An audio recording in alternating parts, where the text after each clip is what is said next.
깊은 산 속 죽어가는 팽나무 화렵수 둥치에 거대한 부채 모양의 버섯이 자리 잡고 있다. 이것이 바로 잔나비 불로초, 예로부터 잔나비 걸상이라 불렸던 신비한 약용버섯이다. 원숭이가 앉을만한 의자처럼 생겼다 하여 붙여진 이 이름은 버섯의 크기가 20cm에서 크게는 60cm까지 자라는 장대한 모습을 잘 표현하고 있다. 비록 잔나비 불로초 자체는 광택 없는 회갈색을 띠지만 그 사촌격인 영지버섯이 번쩍이는 광택을 자랑하는 것과는 달리 수수한 모습이다. 하지만 이 소박한 겉모습 속에는 놀라운 비밀이 숨어 있다. 버섯의 아랫면 하얀 표면에 글씨를 쓰거나 그림을 그리면 즉시 갈색으로 변하며 한번 마르면 수십 년 동안 그대로 보존된다. 어떤 이는 40년 전에 그린 그림을 아직도 간직하고 있다고 한다.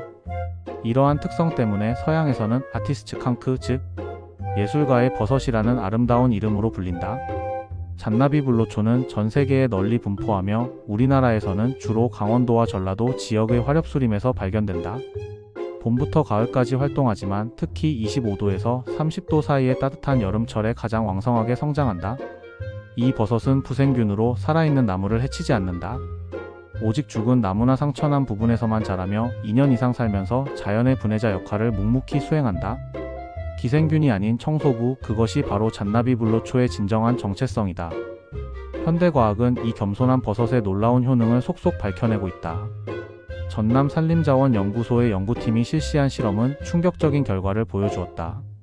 염증 유발 물질을 주입한 실험지의 85.7%가 잔나비 불로초 추출물 투여로 생존한 반면 추출물을 투여받지 못한 대조군은 대부분 쇼크사했다. 이 버섯에는 항종량 성분인 베타글루칸을 비롯해 각종 트리테르페노이드, 가노데릭산, 프라노가노데릭산 등 수십 종의 활성 성분이 함유되어 있다. 특히 주목할 만한 것은 사르코마 180 종양에 대한 억제율이 64.9%에 달한다는 점이다. 베타글루칸은 물에 쉽게 녹아 소화 과정에서도 변하지 않고 곧바로 장내 면역세포에 전달되는 특성을 가지고 있다.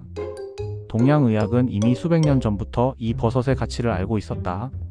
중국 민소의학에서는 거담, 소화불량, 지혈, 통증 완화, 해열에 사용했으며 특히 결핵성 관절염과 식도암, 위암의 치료에 활용했다.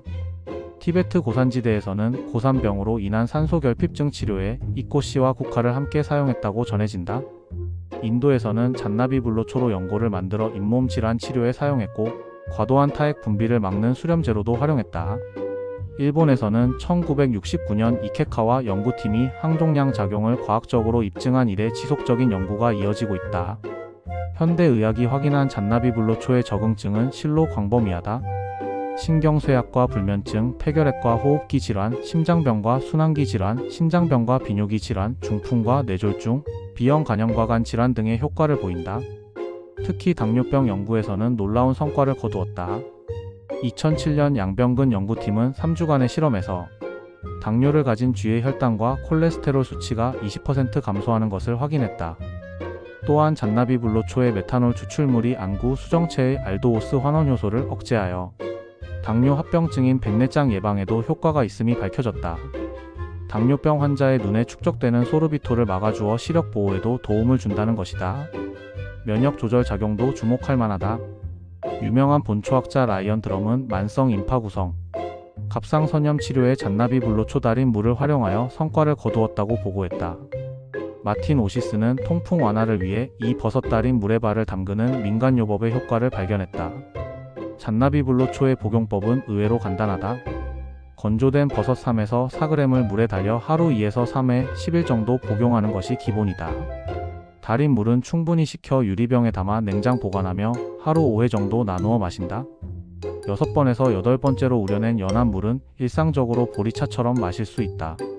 무엇보다 안심할 수 있는 점은 안전성이다. 연구 결과 1mg 농도에서도 정상적인 면역세포에는 전혀 독성을 일으키지 않는 것으로 확인되었다. 자연이 인류에게 주는 안전한 선물인 셈이다. 잔나비 불로초의 활용은 약용에만 그치지 않는다. 흔히 베타카로틴을 분해하여 독특한 풍미를 내는 화학물질로 만드는 데 이용되며 축산업에서는 사료의 소화성을 높이는 데 활용된다. 실제로 포플러 나무 부스러기에 접종하여 4주간 배양한 결과 소화성이 64%나 증가했다는 보고가 있다. 섬유산업에서는 천연염료로도 각광받고 있다.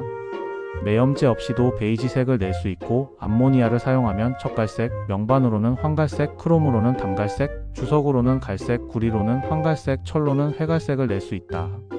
스웨덴에서는 예전에 코르크 병마개를 만드는 데 사용했다고 하며 어떤 이는 크기가 큰 잔나비 불로초로 의자나 탁자, 선반을 만들기도 했다.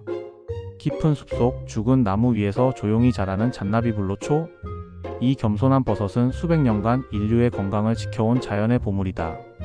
현대 과학이 밝혀낸 그 효능은 전통 지혜의 정확성을 다시 한번 증명하고 있다. 항종양, 항바이러스, 항균, 면역 조절, 항당뇨, 항염증 작용뿐만 아니라 안과 질환에도 유용한 이 버섯은 자연이 인간에게 베푸는 은혜의 상징과도 같다.